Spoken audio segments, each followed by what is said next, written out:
السلام علیکم قدرمنو ملګرو.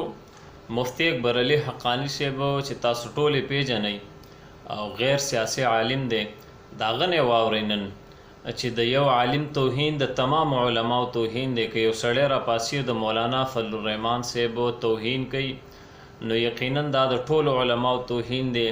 دا خبره کول چې موږ ټول علما زموږ د سر تاجونه دي خو مولانا فضل الرحمن صاحب نه منو، نو ملګرو دا خبره څوک دا په دې خپله دعوه کې کذاب دی، دجال دی، منافق دی.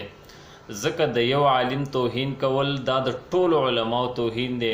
که ته د مولانا فضل الرحمن صاحب توهین کې نو یقینا ته د ټولو علماو توهین کې، نو دغه بهانه جوړول د دې دپاره چې مولانا صاحب نوم استعمالوي او بیا د علماو توهین کې، نو الله به د ډېر زر غرق او تباه کی. ځکه د یو عالم توهین د ټولو علماو توهین دی. دا مفتی اکبر علي حقانی صاحب وایي، راځئ دا راسره واورئ او مخکې در سره خامخا شیر کړئ.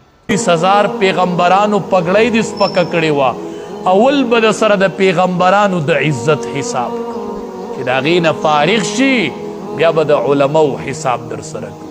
خو د یو عالم نه چې د پلانکي مې ورکړې وه، نه، دا عالم د یو عالم توهین کول دا د ټولو علماو دي. دا یاد ساتئ. ګورئ وی مولي صاحب ما خو ستا نه دی ورکړی، زه هم ډومبې دې زما کړې ده.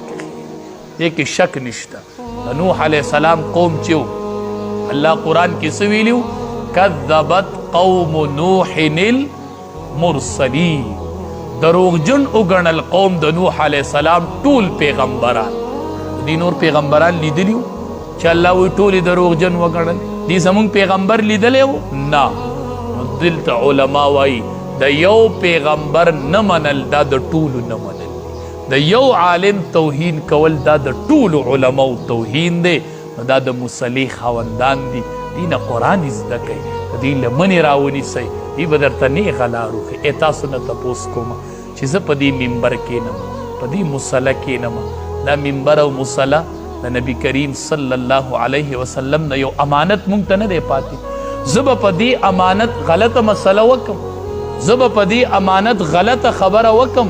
دا یاد ساتئ. ګورئ علما وایي، علماو لیکلي دي چې څوک د علماو سره دشمني کوي، علماو ته بد ردي وایي، دا زور به تی الله په زنکدن کې وباسي. په زنکدن کې که د دې سړي نه دا زور ونه وته نو ولیدي کې د ځان سره دا زنکدن ورله بیا ګورئ. د داسې سړي زنکدن وګورئ چې د ده نه روح په کومه طریقه وځي چې هغه د علماو دشمني کوي، هغه علماو ته بدګوري.